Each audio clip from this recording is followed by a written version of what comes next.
Hi, I'm Molly Miles, and I teach healthcare IT marketing teams how to solve complex demand generation challenges, build stronger sales funnels, and shorten the length of the sales cycle. I've been a B2B marketer my entire career and have held CMO or VP roles for McKesson, Phillips Wilsenov, and Availity. If you'd like to know more about me or Harvest Engagement, please visit us at harvestengagement.com or shoot me an email at molly@harvestengagement.com. In this tutorial, in addition to learning what mistakes to avoid when marketing a product, you'll also learn how to evolve your product's positioning based on its lifecycle stage, the corporate strategy decisions that can dramatically weaken your product's positioning and negatively affect sales, the order of operations for pursuing different buyer types, and the stage gates you must pass before market expansion. I'm going to walk you through the demand generation lifecycle of a fictional HIT company named Acme Corporation and share the mistakes they made while bringing a new product to market. Acme's mission is to disrupt traditional billing services with their revolutionary new product, Acme Bill, a software that promises an entirely new way to track claim reimbursements. As you're listening, I invite you to watch for this alert symbol to appear on your screen. When you see it, it means that Acme is making one or more strategic or tactical errors. At the end of the webinar, I'll return to each mistake, explain why it was so, and what Acme should have done instead. Another thing to notice is how these errors can snowball. It's not uncommon for companies like Acme to make one mistake early on, and if not undone, allow it to lead to other mistakes as they attempt to course correct. Now let's get started. In tech, successful companies operate in continuous cycles of innovation and expect their competitors to do the same. The companies standing the test of time are those that know when they are first to market with a new product, they will have market exclusivity for only so long as it takes a competitor to out-innovate them in return. The team at Acme understood this, so they planned at the outset to capture as many new clients as quickly as possible while prioritizing continuous innovation. At their product kickoff meeting, the leadership team shared the company's goals for the upcoming year. Here's what they said. Number 1, we need to leverage the short-term opportunity. We have just built this new product that's unlike everything else in the market. Now we must capitalize on the window of time where we have complete market exclusivity. Number 2, we must plan for scale. We must build processes and functionality that support our long-term growth plan. So while we are prioritizing speed to market, we must ensure our activities are repeatable and efficient. And finally, we want to get to profitability as quickly as possible, so we need to control costs. Following that directive, Acme sales leadership hires for 2 small teams. One team sells into hospitals, and one team sells into large primary care practices. Meanwhile, the marketing team at Acme receives enough budget to support both verticals, so they purchase the sponsorships, exhibits, speaking engagements, advertising, etc. that they need in order to launch the product. You'll recall that leadership challenged the business to capture as many clients as quickly as possible, while Acme was the only player in the market with this innovative solution. In sales and marketing, we refer to this limited window of exclusivity as a land grab. A land grab usually has 4 components. Number 1, aggressive tactics. This can include pricing discounts, heavy marketing, or bundling offers to attract customers. Number 2, a focus on volume over profitability. Companies may prioritize acquiring customers at the cost of profitability in order to establish dominance.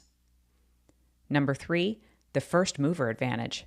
This strategy aims to position the company as the only leader in a market, making it harder for competitors to catch up. And finally, time sensitivity. Typically, land grabs are employed during windows of opportunity, such as entering a new market, launching a new product, or capitalizing on a competitor's weakness. In addition to being a land grab, the messaging in a new product launch needs to resonate with the technology enthusiast buyers.